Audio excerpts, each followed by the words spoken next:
नमस्कार दोस्तों। देखिए प्यारे बच्चों, जो रीट एसएसटी का आपका सिलेबस आया था, नया सिलेबस चेंज होकर के, तो उसमें कुछ जो बदलाव हुए थे या नई जो एक इन्होंने जोड़ी थी यूनिट, एक या कई यूनिट इसमें जो उलटफेर हुए हैं। तो जैसे बीमा बैंकिंग वाली यूनिट है, वो समझने में आपको समस्या आ रही है, तो उसके टॉपिक आपको यहाँ करवाएंगे। और उसके साथ कुछ और भी टॉपिक हैं जिनमें विद्यार्थियों की डिमांड आती रहती है कि सर ये वाला टॉपिक, कुछ इसका बिंदु। तो आज जो है एक छोटा सा टॉपिक, हालांकि टॉपिक छोटा नहीं है, लेकिन फिर भी रीट के अकॉर्डिंग वो टॉपिक आपको किस तरह से पढ़ना है, और इस तरह से आप जो बाकी टॉपिक भी पढ़ेंगे तो एक मार्गदर्शिका का काम करेगा ये वीडियो कि आपको किस प्रकार से उन टॉपिक को पढ़ना है। तो इसलिए आज जो है हम बौद्ध धर्म के बारे में बात करेंगे। ये आपके नए ऐड हुए थे, ये जैन धर्म, बौद्ध धर्म, ये नए ऐड हुए हैं। तो हालांकि महाजनपद काल पहले नाम लिखा हुआ नहीं था साफ साफ, लेकिन फिर भी क्वेश्चन पूछा जाता था। तो खैर अभी हम बौद्ध धर्म के बारे में बात करने वाले हैं। पूरे वीडियो को बहुत अच्छे से देखिएगा। आपको किस तरह से यानी आप ये देख लीजिए कि शॉर्ट नोट्स आपको किस तरह से बनाने होते हैं, किस प्रकार से शॉर्ट नोट्स बनाएं, किस तरह से मैटर को एक साथ लिखें, किस तरह से महत्वपूर्ण बिंदुओं को निकालें। ये सब चीजें जो है आपको आज इस वीडियो लेक्चर में मिलने वाली है। तो बहुत ज्यादा महत्वपूर्ण वीडियो है आज का। और इसके साथ ही वीडियो को लाइक जरूर करें, शेयर भी कभी कभी आपका मन करे तो इधर उधर कर दीजिएगा। और एक क्वेश्चन का जवाब आपको देना है। जैन धर्म से संबंधित आपसे पूछते हैं कि पहली जैन संगीति जो है वो कहां पर हुई थी, यह आपको कमेंट करके बताना है। क्वेश्चन फिर से सुनिएगा, पहली जैन संगीति किस स्थान पर हुई थी, यह आपको कमेंट करके बताना है। तो अब हम आगे पढ़ते हैं आज। तो हम हेडिंग लिख देते हैं इसमें, बौद्ध धर्म। अब देखिएगा, बौद्ध धर्म के अंतर्गत यानी अब किससे रिलेटेड है बौद्ध धर्म, तो ये आप जानते हैं,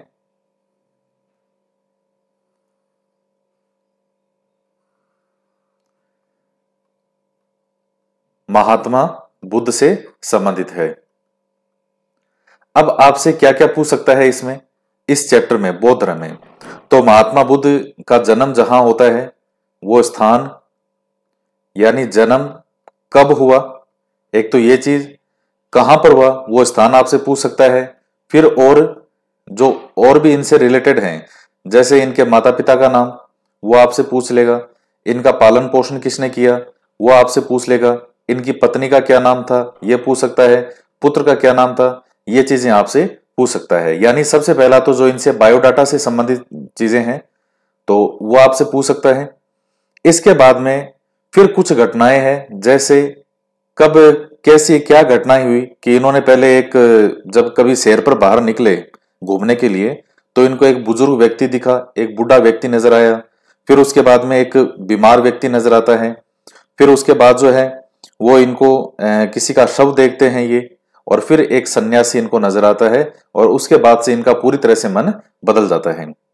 तो ये सीक्वेंस में है, तो ये चीजें आपको ध्यान में रखनी है। फिर इसके बाद में महात्मा बुद्ध के जीवन से संबंधित घटनाएं, जीवन से संबंधित घटनाएं। अब घटनाओं में क्या क्या पूछ सकते हैं, घर से जब घर का त्याग करते हैं उस घटना को क्या कहते हैं, फिर पहला उपदेश किसने दिया, ये वाली चीजें, मतलब पहले जो है इनके गुरु कौन थे वो आपसे पूछ सकते हैं, किन लोगों से मिले, कहां इनको ज्ञान प्राप्त हुआ, ये जो चीजें हैं। यानी ग्रह त्याग के पश्चात, यानी एक तरह से आप कह सकते हैं कि ग्रह त्याग के यानी घर के त्याग के पश्चात इनके बाद में जो इनके जीवन से संबंधित घटनाएं हैं, किस वृक्ष के नीचे ज्ञान प्राप्त हुआ, कौन से स्थान पर प्राप्त हुआ, सबसे पहला जो उपदेश है इन्होंने कहां दिया, ये सारी घटनाएं किस में आती है, इनके जीवन की घटनाओं से संबंधित।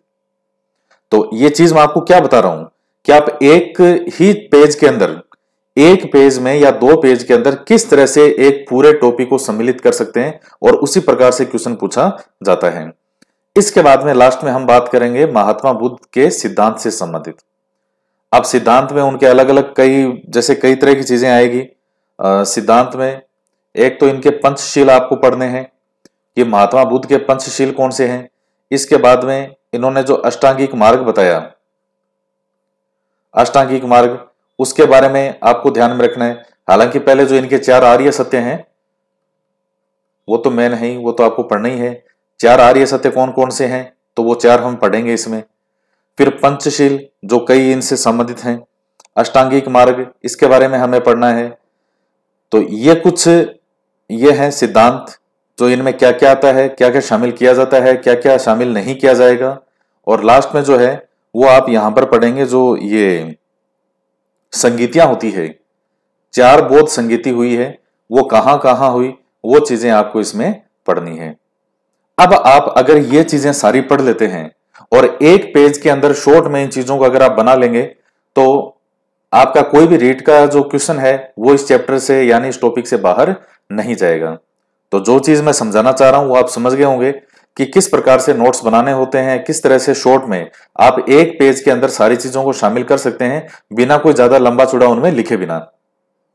तो अब हम बात करते हैं आगे। तो सबसे पहले हम पढ़ेंगे इनके जन्म से ये सब चीजें पढ़ते हैं। तो सबसे पहला तो ये है कि बौद्ध धर्म के संस्थापक कौन माने जाते हैं। तो आप चाहे इनको महात्मा बुद्ध कहिए या आप इनको गौतम बुद्ध कहें, ठीक है ये बात। इसके बाद में है कि महात्मा बुद्ध के बचपन का क्या नाम था, तो ये भी आपको ध्यान में होना चाहिए, सिद्धार्थ, ये इनके बचपन का नाम है था। अब हम बात करते हैं कि इनका जन्म कब होता है, जो हमें ये पढ़ना है, बेसिक चीजें जो पढ़नी है बायोडाटा से संबंधित। कब हुआ था, 563 ईसा पूर्व में, 563 ईसा पूर्व में। कौन से स्थान पर कहां हुआ था, तो कपिल वस्तु के लुम्बिनी प्रांत में। ये नेपाल की तरफ का जो क्षेत्र है, कपिल वस्तु के लुम्बिनी प्रांत में, लुम्बिनी प्रांत में। तो ये आपका क्लियर हो गया। जन्म कब हुआ, कहां पर हुआ, तो कपिल वस्तु के लुम्बिनी प्रांत में इनका जन्म होता है। इनके पिता का नाम था शुद्धोधन, जो कि यहां साक्य गणराज्य के राजा थे, साक्य गणराज्य। इनकी माता का नाम तो ध्यान में रखिएगा, महामाया, यह इनकी माता का नाम। लेकिन चूंकि कुछ ही समय में इनकी माता की मृत्यु हो जाती है, तो फिर इनका जो पालन पोषण किसने किया था, इनकी मौसी प्रजापति गौतमी, प्रजापति गौतमी। ओके, ये पॉइंट भी आपका क्लियर हो गया। और इनके बचपन का नाम क्या था, सिद्धार्थ हमने पढ़ लिया। पालन पोषण किसने किया, पत्नी का नाम यशोधरा और पुत्र का नाम राहुल। ये 16 वर्ष के थे तो इनका विवाह हो गया था यशोधरा के साथ में, और इनको पुत्र प्राप्त होता है राहुल। अब देखिए, ये तो हमने जो चीजें पढ़ी ये बायोडाटा से संबंधित चीजें है। अब आगे इनके जीवन में बदलाव, हालांकि बातें बहुत है, महात्मा बुद्ध के बारे में बताने के लिए बहुत कुछ है, जितना बताया जाए उतना ही कम है। जैसे मान लीजिए अगर हम RSIS के एग्जाम के दृष्टिकोण से पढ़ें तो और डिटेल में, खूब डिटेल में जाइए। जब दर्शन शास्त्र पढ़ते हैं तो पूरा जो दर्शन वाला भाग है वो ज्यादा उसको वेटेज दिया जाता है। हिस्ट्री है उसमें फैक्ट को ज्यादा वेटेज मिलता है, कौन सी घटना कब क्या कैसे होती है। तो मैं वही पढ़ा रहा हूं जो आपके रीट के एग्जाम के दृष्टिकोण से आपको किस तरह से पढ़ना चाहिए। अब इसके बाद में जीवन में बदलाव कैसे आता है। एक बार ये सैर के लिए निकलते हैं घूमने के लिए। तो जब घूमने के लिए निकले तो इनको पहले एक बुजुर्ग व्यक्ति, एक बूढ़ा व्यक्ति नजर आया। फिर ये जो इनका सारथी होता है उससे पूछते हैं कि भाई ये कौन है। कह ये तो बुजुर्ग व्यक्ति है। अच्छा बुजुर्ग व्यक्ति है, लेकिन मैं तो क्या हूं, राजकुमार हूं, मैं ऐसा कभी थोड़ी होऊंगा। तो सारथी ने कहा कि नहीं नहीं साहब, ऐसा कुछ नहीं है, आप भी होंगे और आपके जो पिताजी हैं वो भी कभी बुजुर्ग होंगे। तो ये दिन तो सबके लिए आना है। तो इस प्रकार से पूरी कहानी क्रम है। अब मैं पूरी आपको घटना, लंबी चौड़ी बातें नहीं बता रहा। तो पहले एक बुजुर्ग व्यक्ति देखा, इनका सीक्वेंस आप ध्यान में रखिएगा, आपसे पूछ सकता है। फिर महात्मा बुद्ध ने एक बीमार व्यक्ति को देखा। फिर तीसरे नंबर पर इन्होंने एक शव ले जाते हुए देखा। और फोर्थ नंबर पे एक सन्यासी को देखा जो अपनी मौज में घूम रहा था, पास में कुछ भी नहीं है, फिर भी सबसे ज्यादा मौज में कौन घूम रहा था, सन्यासी। तो ये चारों सीक्वेंस आप ध्यान में रखिएगा, बूढ़ा व्यक्ति, बीमार, शव और सन्यासी। इसके बाद में अब हम बात करते हैं महात्मा बुद्ध के जीवन से संबंधित महत्वपूर्ण घटनाओं के बारे में। अब घटनाएं कौन कौन सी, तो महात्मा बुद्ध ने 29 वर्ष की आयु में जो घर का त्याग किया, यानी जिसको हम कहते हैं गृह त्याग, उस चीज को कहा जाता है महाभिनिष्क्रमण, महाभिनिष्क्रमण। तो महात्मा बुद्ध ने जो ग्रह त्याग किया, उस ग्रह त्याग की घटना को क्या कहा जाता है? महाभिनिष्क्रमण कहा जाता है। यह पॉइंट आप ध्यान में रखिए। इसके बाद में देखिएगा, ग्रह त्याग करने के बाद में अब क्या चाहिए? ज्ञान चाहिए। और ज्ञान किससे मिलेगा? गुरु से। तो अब ये गुरु की तलाश में है कि मुझे कोई गुरु मिले। तो सबसे पहले जो इनको गुरु थे, जो सिद्धार्थ के, यानी अभी तक ये महात्मा बुद्ध बने नहीं है, अभी सिद्धार्थ ही है। महात्मा बुद्ध बनेंगे जब ज्ञान प्राप्त होगा, बुद्ध यानी ज्ञान की प्राप्ति जब इनको होगी, तो अभी गुरु की तलाश में है। तो सांख्य दर्शन जो है उसको मानने वाले गुरु मिले इनको। सांख्य दर्शन को जो मानने वाले थे, जिनका नाम था आलार कलाम। आलार कलाम, यह आप ध्यान में रखिएगा। ये थे सिद्धार्थ के फर्स्ट गुरु, प्रथम गुरु। अब इसके बाद में अब इनका क्या बातें हुई है, क्या है, चीजें तो बहुत कुछ है, लेकिन खैर हम पॉइंट टू पॉइंट बात करेंगे। तो सांख्य दर्शन के जो थे आलार कलाम, इनसे ये ज्ञान की बात करते हैं, इनसे ज्ञान लेना चाहते हैं, लेकिन वो संतुष्टि इनको हुई नहीं। और इसके बाद में आलार कलाम के बाद में जो है एक और व्यक्ति का नाम आता है, आप ध्यान में रखना चाहते हैं तो रख सकते हैं। राजगीर के थे रुद्र करामपूत, तो उनसे ये शिक्षा ग्रहण करते हैं। फिर इनको उरुवेला जो है स्थान, वहां पर 5 साधक और मिलते हैं, जिनके नाम जो है इस प्रकार से आते हैं, जैसे भादिया, महानामा, कौंडिन्य, बप्पा और असागी। हालांकि रीट के एग्जाम के दृष्टिकोण से अगर आप इन 500 का नाम ध्यान में नहीं भी रखेंगे तो भी कोई फर्क नहीं पड़ेगा। 99% चांस ये कि वो इन 500 में से कोई नहीं पूछेगा, और ना ये रुद्र करामपूत वाला पूछेगा, आलार कलाम आपसे ये जरूर पूछेगा। तो इतनी चीजें आपके क्लियर होगी जो मैंने अभी आपको समझाई है, इनके जन्म वाली ये सारी घटनाएं, और फिर ये इनके जीवन में क्या बदलाव आता, कैसे बदलाव आया। फिर इन्होंने ग्रह का त्याग किया, सोती हुई पत्नी को और सबको छोड़ के घर से निकल गए, वो घटना कहलाती है महाभिनिष्क्रमण। उसके बाद में गुरु की तलाश में, क्योंकि ज्ञान के लिए क्या चाहिए? गुरु चाहिए जो सही रास्ता बताए। गुरु के बिना ज्ञान नहीं मिलेगा। तो सांख्य दर्शन के जो मानने वाले थे आलार कलाम जी, वो इनके पहले गुरु होते हैं। फिर ये रुद्र करामपूत मिलते हैं, फिर ये 5 साधक और मिलते हैं। अब नेक्स्ट पॉइंट, तो फिर कहते हैं, यहां फिर से लिख देते हैं बौद्ध धर्म। तो फिर कहते हैं कि 6 वर्ष की कठिन तपस्या के बाद में, यानी लगभग 35 वर्ष की आयु में, वैशाख माह की पूर्णिमा को, ये वैशाख पूर्णिमा बहुत महत्वपूर्ण है। ये क्यों महत्वपूर्ण है, और भी इसमें चीजें आएगी, कई घटनाएं इसी दिन हुई। तो वैशाख पूर्णिमा को जो है, पूर्णिमा की रात को निरंजना नदी के किनारे, निरंजना या जिसको फल्गु नदी भी कहते हैं, निरंजना नदी के किनारे जो है पीपल वृक्ष के नीचे, जिसको आप बोधि वृक्ष कहते हो, पीपल के वृक्ष के नीचे महात्मा बुद्ध को ज्ञान प्राप्त होता है। तो वैशाख माह की पूर्णिमा को निरंजना नदी जो है उसके किनारे पीपल वृक्ष के नीचे महात्मा बुद्ध को ज्ञान प्राप्त हुआ। और ज्ञान प्राप्ति के बाद में जो सिद्धार्थ हैं वो अब किस नाम से कहलाए जाने लगे? बुद्ध के नाम से, यानी महात्मा बुद्ध के नाम से कहलाए जाने लगे, और इस स्थान को बोध गया कहने लगे। इसके बाद में हम बात करते हैं कि महात्मा बुद्ध ने अपने जीवन का सबसे पहला उपदेश कहां दिया था। तो हालांकि आप इसमें भी देखिएगा, अगर और इसको गहराई से पढ़ें तो इसमें एक ऑप्शन और भी मिलता है, लेकिन वो नहीं, जो लोकप्रिय ऑप्शन है उसी के साथ ही जाना है, सारनाथ। महात्मा बुद्ध ने जो सबसे पहला उपदेश दिया था वो कहां दिया था? सारनाथ में दिया था। और ये जो घटना है इसको बौद्ध ग्रंथों के अंदर क्या कहते हैं? धर्म चक्र परिवर्तन कहते हैं। धर्म चक्र परिवर्तन। तो पहला उपदेश कहां दिया? सारनाथ में। और ये क्या कहलाती है घटना? धर्म चक्र परिवर्तन कहलाती है। फिर यह भी आपसे कभी पूछ सकता है कि महात्मा बुद्ध के सबसे ज्यादा उपदेश कहां दिए गए थे? तो श्रावस्ती में महात्मा बुद्ध के सबसे ज्यादा उपदेश दिए गए थे। किसकी राजधानी थी? कौशल की। और कौशल का भी मैं आगे आपको बताऊंगा। कौशल का राजा जो था प्रसेनजीत, वो महात्मा बुद्ध के अनुयायियों में से था। 3-4 नाम ध्यान में रखने हैं, जैसे बिंबिसार है। ये जो बिंबिसार कौन सा है? हर्यक वंश, मगध साम्राज्य वाला। जब आप मगध साम्राज्य पढ़ते हैं तो हर्यक वंश से आप शुरुआत करते हैं। हर्यक वंश के बाद में शिशुनाग वंश आता है, फिर नंद वंश आता है, और फिर मौर्य वंश आता है। तो 322 ईसा पूर्व से फिर मौर्य वंश आपका शुरू होता है। तो शुरुआत में ये हर्यक वंश की बात है, महात्मा बुद्ध के समकालीन की सी बात है। तो उस समय जो यहाँ का हर्यक वंश का संस्थापक था बिंबिसार, इनमें सब ने अपने जो पिताओं की हत्या की है। बिंबिसार, और बिंबिसार का पुत्र था अजातशत्रु, अजातशत्रु का पुत्र था उदयन। तो अजातशत्रु ने अपने पिता बिंबिसार को मारा था और उदयन ने अपने पिता अजातशत्रु को मारा था। तो ये जो कौशल देश का राजा था प्रसेनजीत, ये बिंबिसार, ये उदयन, जो उस समय महात्मा बुद्ध के समय की बात है, जो कि महात्मा बुद्ध के अनुयायी थे, महात्मा बुद्ध में आस्था रखते थे। तो ये ध्यान में रखना।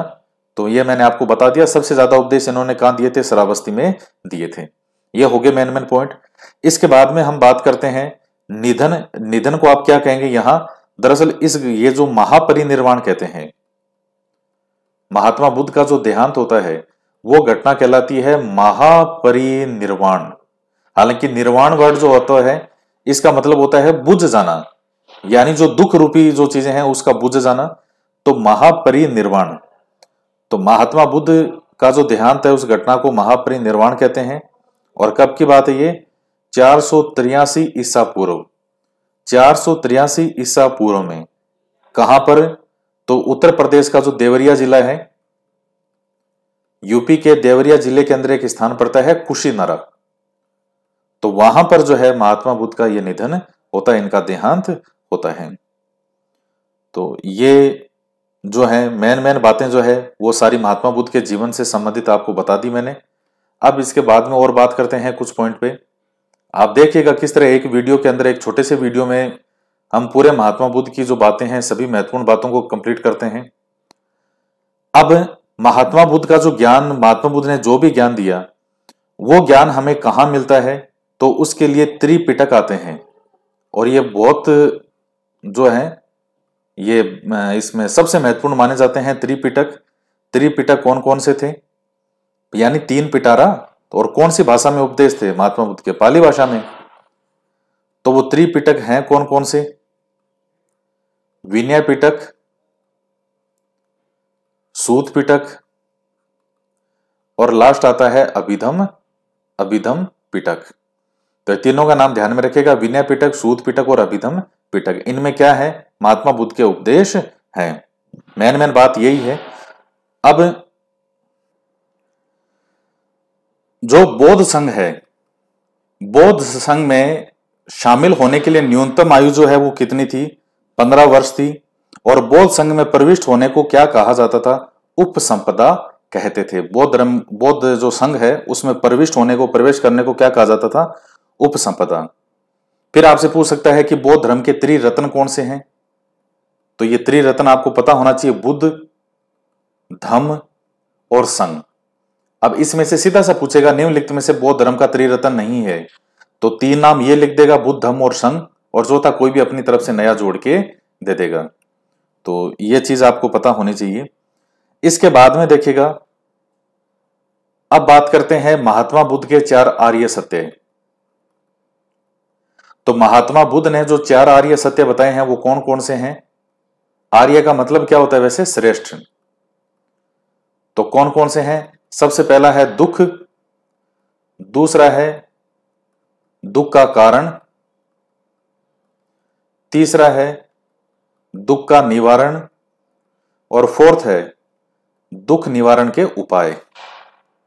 दुख निवारण के उपाय। तो सबसे पहले बात करते हैं कि दुख। तो दुख जो है उसमें क्या कहते हैं? इसमें यह कहा गया है सर्वत्र दुखम दुखम। मैं आपको शॉर्ट में चीजें बता रहा हूं, जैसे रिवीजन कराते हैं उस तरह से। यानी दुनिया में प्रत्येक चीज में क्या है? दुख ही दुख है। किसी की नौकरी ना लगे तो दुख है, नौकरी लग जाए तो कौन सा सुख मिल जाएगा इतना? भैया दुख तो खत्म नहीं होंगे। किसी की शादी ना हो तो भी अल्डा रहा है, मेरा ब्याह नहीं हो रहा। किसी का हो गया वो भी रो रहा है, अरे ये क्या कर लिया मैंने। तो संतान ना हो तो दुख है, मेरे बच्चे नहीं हुए, मेरे बच्चे नहीं हुए। बच्चे हो जाते हैं तो ये जी का जंजाल कहां से हो गए। तो आदमी के जीवन के अंदर ऐसा महात्मा बुद्ध ने इस चीज को देख लिया था कि हर स्थान पे क्या है? दुख ही दुख है। इसलिए महात्मा बुद्ध की शुरुआत, ये देखिए भारतीय दर्शन की बड़ी जबरदस्त विशेषता है। शुरुआत में देखने में जरूर लगता है कि कैसा है? निराशाजनक, लेकिन अंत उसका सुखात्मक होता है। तो सबसे पहला आर्य सत्य था दुख। इसका मतलब है कि प्रत्येक स्थान पर दुख ही दुख है। सर्वत्र दुखम दुखम। दुख के रूप अलग हो सकते हैं, चाहे मुकेश अंबानी हो, चाहे एक निर्धन व्यक्ति हो। मुकेश अंबानी के जीवन में क्या दुख नहीं है? उसके दुखों का रूप दूसरा होगा। एक निर्धन व्यक्ति के जीवन में दुखों का रूप दूसरा है। जीवन से हर चीज से जुड़ी हुई घटनाएं होती है। किसी के जीवन में कोई दुख होता है, किसी का कोई दुख है। पैसे ना हो तो दुख, और पैसे हो जाएं तो पैसे मेरे कोई लेके ना भाग जाए, वो चोरी ना हो जाए तो दुख। तो हर तरह से दुख ही दुख है। अब दूसरा यह है कि दुख का कारण क्या है? तो दुख के कारण के रूप में यहां महात्मा बुद्ध ने प्रतीत्य समुत्पाद को रखा है। प्रतीत्य समुत्पाद, अब इतना नाम ही आप ध्यान में रख लेना, आप ज्यादा इसमें डीपली आपको जाने की आवश्यकता नहीं है रीड में। प्रतीत्य समुत्पाद यानी प्रतीत्य का मतलब होता है एक के होने पर, समुत्पाद का मतलब होता है उसका होना, यानी एक के होने पर उसका होना। तो किसके होने पर किसका होना? तो इसके रूप में, दुख के कारण के रूप में महात्मा बुद्ध ने द्वादश निदान चक्र को प्रस्तुत किया है। द्वादश निदान चक्र तो एक चक्र के रूप में है, और सबसे उसमें पहले रखा गया है अविद्या को, कि सारे दुखों का कारण क्या है? ये अविद्या है। तो ये 12 है: अविद्या, संस्कार, विज्ञान, नाम रूप, षडायतन, स्पर्श, वेदना, तृष्णा, उपादान, भव, जाति, जरा, मरण। ये 12 बताए गए हैं। उसमें सबसे पहला जो है वो है अविद्या। और जैन धर्म और बौद्ध धर्म की दोनों की मुख्य विशेषता यह है कि दोनों में जो मेन समस्या मानी गई है वो अविद्या को माना गया है। तो ये है, तो 12 द्वादश निदान चक्र है, और प्रत्येक जो पहला है वो दूसरे का कारण है, और जो दूसरा है वो पहले का कार्य है। अब इसके बारे में मैं इतनी बात करूंगा, प्रतीत्य समुत्पाद के बारे में ज्यादा आपको इतना ज्यादा एक एक अर्थ जानने की आवश्यकता नहीं है इसमें। तो दुख के कारण के रूप में प्रतीत्य समुत्पाद को उन्होंने प्रस्तुत किया, द्वादश निदान चक्र को, और जिसमें 12वां जो था वो था जरा मरण द्वादश निदान चक्र में, यानी बुढ़ापा और मृत्यु। तो इसके बाद में तीसरा है दुख का निवारण। तो महात्मा बुद्ध कहते हैं कि फिर क्या भाई ये दुख का निवारण है क्या? आपने तो दुख का बड़ा इतना घनघोर वर्णन किया है कि मेरा तो जीवन से विश्वास ही उठ गया। तो क्या इस दुख का कोई निवारण भी है क्या? महात्मा बुद्ध ने कहा बिल्कुल। दुख के निवारण के रूप में महात्मा बुद्ध ने किसको प्रस्तुत किया था? निर्वाण को प्रस्तुत किया। निर्वाण बना है निबान से, और निबान का अर्थ होता है बुझ जाना। किसका बुझ जाना? जो दुख रूपी अग्नि है इसका बुझ जाना। तो महात्मा बुद्ध ने दुख के निवारण के रूप में किसको प्रस्तुत किया था? निर्वाण को प्रस्तुत किया। अब निर्वाण का अर्थ क्या होता है? बुझ जाना। तो अब यह निर्वाण कैसे प्राप्त होगा? ये दुख कब खत्म होंगे, कैसे खत्म होंगे? क्या इसका कोई उपाय है? आपने मार्ग तो बता दिया, आपने हमें यह बता दिया कि भाई निर्वाण से आपके सारे दुख समाप्त हो जाएंगे तीसरे आर्य सत्य में। तो उस निर्वाण तक हम जाएंगे कैसे? तब महात्मा बुद्ध ने कहा ये लो मैं फोर्थ आर्य सत्य दे रहा हूं, दुख निवारण के उपाय। और दुख निवारण के उपाय के रूप में फिर हम पढ़ते हैं अष्टांगिक मार्ग। महात्मा बुद्ध ने अष्टांगिक मार्ग को प्रस्तुत किया। देखिए अष्टांग योग अलग है, आपको मैं थोड़ा सा डिफरेंस के लिए बता दूं। अष्टांग योग अलग होता है, अष्टांगिक मार्ग अलग है। भारतीय दर्शन में जो योग दर्शन है वहां आता है अष्टांग योग, यम नियम आसन प्राणायाम प्रत्याहार धारणा ध्यान समाधि, वो है अष्टांग योग। और अष्टांगिक मार्ग सम्यक दृष्टि संकल्प वाक कर्मांत आजीव व्यायाम स्मृति समाधि। तो वहां भी समाधि है अंतिम, यहां भी मार्ग में भी समाधि है, लेकिन डिफरेंस ध्यान में रखना। अष्टांग योग ये तो योग दर्शन का है, और अष्टांगिक मार्ग ये किसका है? महात्मा बुद्ध के द्वारा प्रस्तुत किया गया। क्यों प्रस्तुत किया गया? निर्वाण की प्राप्ति के लिए। और निर्वाण एक तरह से आप समझ लो मोक्ष। हालांकि महात्मा बुद्ध ने ये मोक्ष वोक्ष जैसी चीजें, आत्मा परमात्मा, ये आत्मा या जैसे ये इस तरह की जो बातें हैं, ईश्वर, इन पे महात्मा बुद्ध ने बात नहीं की कभी, वो मौन रहते थे। लेकिन ये मैंने आपको समझाने के लिए बताया है कि निर्वाण का अर्थ एक तरह से मोक्ष है। तो उस तक पहुंचेगा कैसे व्यक्ति? तब महात्मा बुद्ध ने अष्टांगिक मार्ग जो है वो हमारे सामने प्रस्तुत किया था। तो अष्टांगिक मार्ग जो है उसमें 8 नाम है, और इनका सीक्वेंस ही है, यही आपको ध्यान में रखना है। सम्यक दृष्टि, संकल्प, वाक, कर्मांत, आजीव, व्यायाम, स्मृति और समाधि। सम्यक दृष्टि संकल्प वाक कर्मांत आजीव व्यायाम स्मृति और समाधि, ये 8 हैं। और इन 8 का ये सीक्वेंस है, इसमें आप उलटफेर नहीं कर सकते। आपके वो एग्जाम में ये नाम देके पूछ सकता है कि आजीव से पहले कौन सा है, ये आपको बताना पड़ेगा। तो कौन सा है? कर्मांत। सम्यक का मतलब होता है उचित। तो महात्मा बुद्ध ने अष्टांगिक मार्ग के रूप में जो है निर्वाण की प्राप्ति के लिए, कि निर्वाण की प्राप्ति कैसे होगी, इसकी प्राप्ति के लिए महात्मा बुद्ध ने हमारे सामने क्या रखा था? अष्टांगिक मार्ग प्रस्तुत किया। और अष्टांगिक मार्ग जो है तो उसमें ये 8 चीजें ध्यान में रखनी है, सम्यक दृष्टि, संकल्प, वाक, कर्मांत, आजीव, व्यायाम, स्मृति और समाधि। अब देखिए, अब आपको ध्यान में रखनी है बोध संगीतियां। जो मेन चीज अब बची है कि कौन सी बोध संगीति जो है वो कब कब होती है। तो 1, 2, 3 और 4 पहली बोध संगीति, दूसरी, तीसरी और चौथी। पहली बोध संगीति है वो 483 ईसा पूर्व है, दूसरी बोध संगीति है वो 383 ईसा पूर्व है, चौथी बोध संगीति जो है वो 255 ईसा के लगभग पूर्व के आसपास है, और पांचवी जो और फोर्थ है वो है ईस्वी की प्रथम शताब्दी, क्योंकि ये होगी किसके समय, कनिष्क के समय। तो ईश्वर की जो फर्स्ट शताब्दी है उसके समय। अब सबसे पहले बात करते हैं, तो ये समय हो गया, और इसके बाद में हमें ये कहाँ हुई, वो स्थान के बाद में अध्यक्ष, और अध्यक्ष के बाद में उस समय शासक कौन था जिसने ये बोध संगीतियां करवाई, तो शासनकाल किसका था। सबसे पहले स्थान की बात करते हैं, सबसे पहले वाली, तो इसका स्थान है राजगृह। दूसरी बोध संगीति जो है ये होती है वैशाली में। तीसरी बोध संगीति जो है ये होती है पाटलिपुत्र में।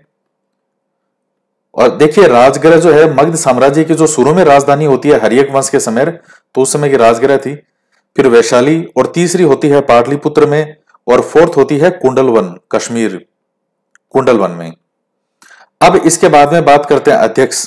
पहली बोध संगीति का जो अध्यक्ष था वो था महाकश्यप। ये तो फैक्चुअल चीजें हैं, पूरी तरीके से आपको याद करनी है। दूसरी बोध संगीति का था सबाकामी, और तीसरी बोध संगीति था इसका था मोगलीपुत 30, और फोर्थ का था वसुमित्र और अशोक घोष। तो दोनों ही नाम आते हैं, तो आप ध्यान में रखना इसका। शासनकाल की बात करें तो सबसे पहला जो शासनकाल था अजातशत्रु के समय पहली बोध संगीति होती है। इसके बाद में दूसरी बोध संगीति होती है कालाशोक के समय, अशोक नहीं कालाशोक। तीसरी बोध संगीति होती है अशोक के समय, यह बहुत महत्वपूर्ण है, अशोक वाली कई बार नाम आता है। फोर्थ बोध संगीति होती है कनिष्क के समय। और जो फोर्थ बोध संगीति है इसके बाद बौद्ध धर्म 2 भागों में डिवाइड हो जाता है, एक तो हीनयान और दूसरा महायान।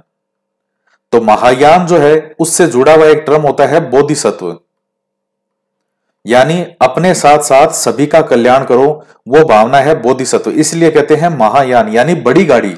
भाई महा माने बड़ी, यान माने गाड़ी। कौन सी गाड़ी, जिसमें ज्यादा से ज्यादा लोगों को निर्वाण की प्राप्ति की तरफ ले जाओ, और उसी से जुड़ा हुआ टर्म है बोधिसत्व। हीनयान से जुड़ा हुआ टर्म होता है अरहत। अरहत का मतलब होता है आत्मदीपो भव, यानी आप अपना जो स्वयं का कल्याण करने वाला व्यक्ति है कि अपने स्वयं के कल्याण के लिए प्रयास करो, उस टर्म को कहा गया अरहत। और हीनयान का मतलब होता है छोटी गाड़ी, यानी अपने कल्याण के लिए प्रयास करो। महायान के अंदर से जुड़ा हुआ टर्म है बोधिसत्व, यानी अपने साथ साथ और लोगों के कल्याण के लिए भी प्रयास करो।